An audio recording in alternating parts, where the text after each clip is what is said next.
15-year-old Sebastian Wayne Drake Rogers lived with his mother, Katie Proudfoot, and his stepfather, Chris Proudfoot, in the quiet neighborhood of Stafford Court in Hendersonville, Tennessee. He was known to be a bright and caring teenager, deeply connected to his family. He was never mischievous or badly behaved, according to his parents. Sebastian's high-functioning autism influenced his behaviour, requiring structured routines and familiarity, which added complexity to his sudden disappearance in early 2024.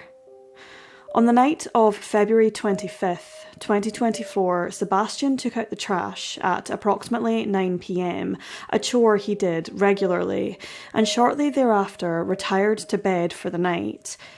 Katie recalled hearing, quote, some noise, in some publications described as a thud, coming from her son's bedroom about an hour later, but reportedly told him to stop whatever it was he was doing and go to sleep.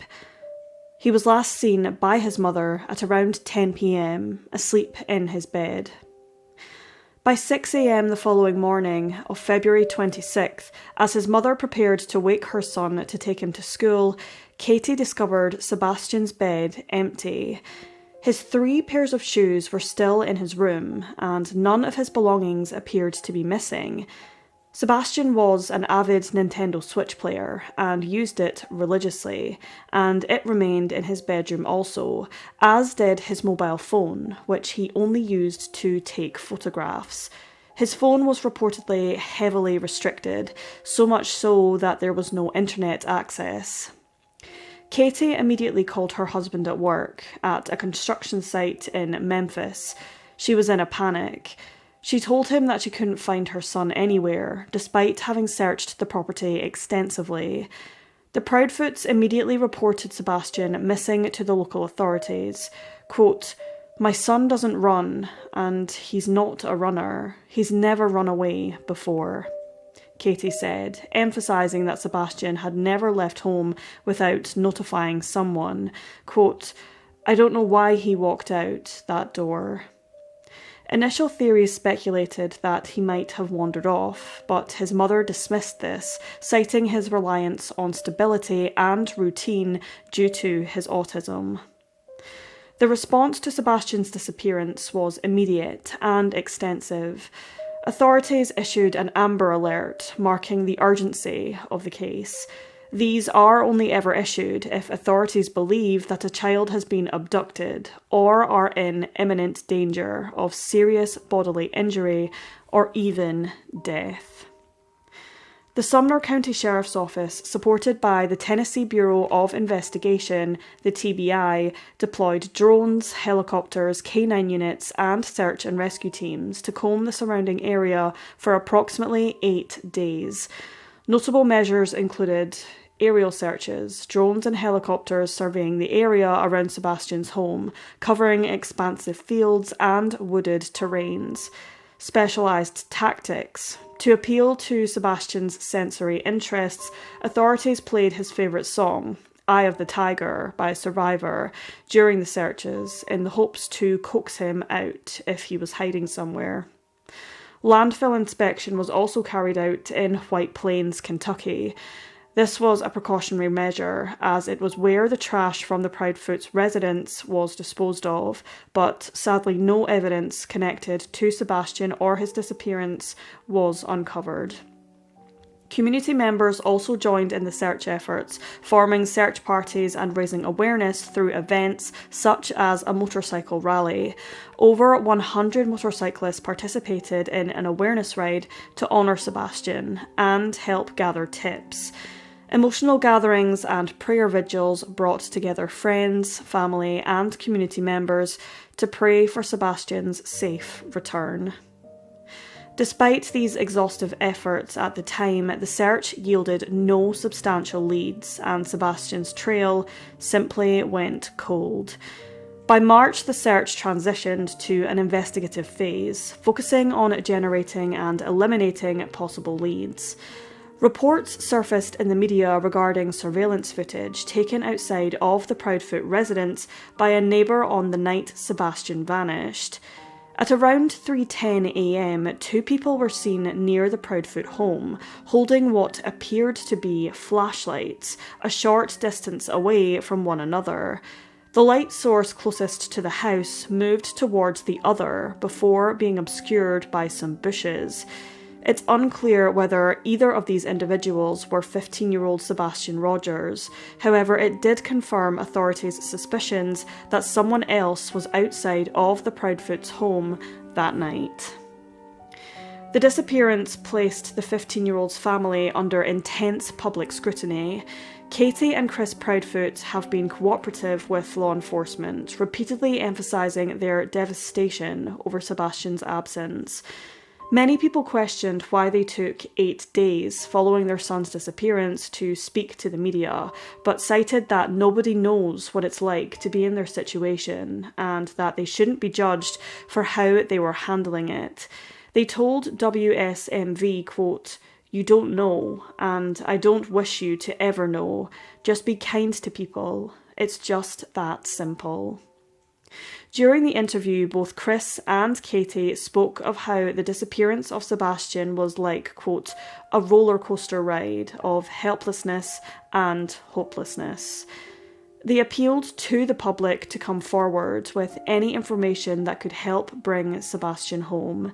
Katie said, quote, "We love you so much, and we want you to come home, and you're not in trouble. I just want my baby to be okay." Online speculation raised questions about the family's involvement, an unfortunate byproduct of high-profile missing persons cases.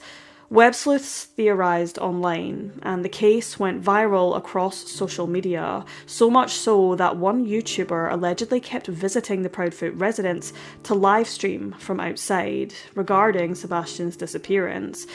The creator was allegedly abusive and harassing the family. Katie managed to obtain a temporary protection order against the creator in question. Quote, "She, the creator, Andra Griffin, aka Bullhorn Betty, threatens us and posts live while driving by our home. She is dangerous and is threatening my and my family's safety and telling her followers to help and do the same." Online scrutiny continued further into the investigation, with those searching for Sebastian reportedly being threatened and harassed across social media.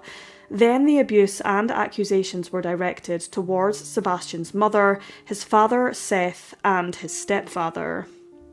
Sadly, Katie and Seth had a troubled past, which fueled the fire of theories in the media. The pair allegedly did not have a good relationship when they were together. There were rumours of abuse, and they went through a bitter custody battle. Their relationship was far from harmonious. This, partnered with allegations that Sebastian's stepfather used corporal punishment, also sparked many questions in the media as to what Sebastian's home life was truly like. For someone with learning difficulties, it seems highly unlikely that these issues did not directly affect him in some way. Sebastian's biological father, Seth Rogers, who resides in another state, joined the search for his son and hired a private investigator to assist in the search for him. When his son vanished, he reportedly hadn't heard from him, his mother, or his stepfather in about a fortnight. He told the media, quote, "They're not talking to me." He told the media that his son would never have left the house without shoes, following an incident involving stepping on fire ants accidentally as a boy. He also said that Sebastian would have never gotten into a vehicle with a stranger, and that he himself was at his wit's end trying to work out what had happened to his son with no viable leads to follow. Quote, "I want everybody to see my son and know that he's missing. I need my son back," he told Crime Stories with Nancy Grace. According to the TBI, Sebastian's electronic devices, including his phone and games console, were analysed by experts. However, whether anything of significance was found remains to be seen. In April, police confirmed that a pair of eyeglasses were found, but didn't elaborate any further as to where specifically they were located, nor if they were connected to Sebastian's disappearance. The investigation into Sebastian Rogers' disappearance has been marked by a troubling lack of evidence. No surveillance footage or witnesses have emerged to clarify Sebastian's movements after leaving his home. Law enforcement have explored several theories. This includes foul play. The possibility of abduction or harm has not been ruled out. Investigators have probed connections in the neighbourhood but have found no conclusive evidence. Wandering and accidental injury. Given Sebastian's autism, some theorise that he may have wandered off and encountered danger of some description. His familiarity with the local area, however, makes this less likely, as he would typically avoid unfamiliar or unsafe spaces. For him to even leave home was completely uncharacteristic of Sebastian's day-to-day behaviour. Third-party involvement. The discovery of a pair of pants near Sebastian's home, which did not belong to him, added an unsettling element to the investigation. The origin of this specific clothing item remains unclear, leaving investigators with more questions than answers. The SCSO have said that they do not suspect foul play in this particular case. However, they have not yet ruled anything out. This is likely due to lack of any evidence indicating what fate befell the Beach High School student. Sebastian's disappearance has rallied significant support from local and national organisations. Advocacy groups like the Polyclass Foundation and the National Centre for Missing and Exploited Children have amplified awareness campaigns, distributing posters and sharing updates when available. The case gained further visibility and traction when the FBI offered a $50,000 reward for information leading to Sebastian's recovery. The most pressing challenge in this particular case is the lack of any credible leads. Investigators have faced difficulties in piecing together a coherent timeline due to the absence of any eyewitness accounts and surveillance footage. Questions that remain unanswered include: why did Sebastian leave his home that night? And where was he headed? Did he leave by choice? Could his autism have influenced his actions in unforeseen ways? Is there any evidence of foul play that has not yet been uncovered? Was he the victim of abduction?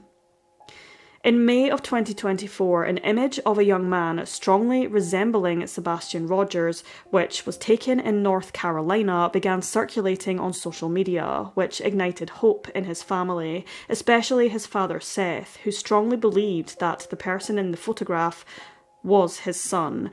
However, sadly, after working with investigators from North Carolina, it was confirmed that the person in the photograph was not the missing teenager. In the autumn of that same year, Dwayne Chapman, better known as Dog the Bounty Hunter, joined the search for Sebastian and helped increase the reward for information leading to an arrest or to Sebastian's recovery to $100,000. Along with this came further resources, including an investigative and legal team. Despite what was meant to be a positive step in the right direction, Seth's family and even his employers have been threatened and harassed online in their pursuit for justice. The abuse was so severe that they were forced to send cease and desist letters to abusive social media users who were threatening Seth's family. These users were encouraging making false accusations and even false leads, not to mention interfering with the search efforts. Their actions have undoubtedly been hindering efforts to find Sebastian. The actions of these so-called keyboard warriors have been taking attention away from what is most important here, which is finding Sebastian. The disappearance of Sebastian Rogers is a poignant reminder of the vulnerability of missing children and the complexities involved in finding them. His case continues to haunt the hearts of his family, community, and those who have followed his story worldwide. As of December 2024, the investigation into Sebastian's disappearance remains active, with authorities urging anyone with any information to come forward. His father Seth told WKRN, quote, "I'm just hoping for a positive outcome from this, that he is alive, that he is healthy, so I can bring him home." At the time of his disappearance in February of 2024, Sebastian Rogers was 15 years old. He is described as a Caucasian male with brown or hazel eyes and dirty blonde hair, standing at 5 feet 5 inches tall and weighing approximately 120 pounds. When he was last seen, Rogers was wearing a black sweatshirt, a pair of black sweatpants, and a pair of black square-framed glasses. He may have carried a flashlight with him, and may not have been wearing shoes, despite the fact he did not normally go outside without wearing them. He also has a number of medical conditions, including 6q27 chromosomal deletion syndrome and autism, both of which may impact his ability to return home safely without help. If Sebastian is alive, he would now be 16 years old. Those with any information regarding the disappearance of Sebastian Rogers are urged to contact Sumner County Sheriff's Office at 615-451-3838.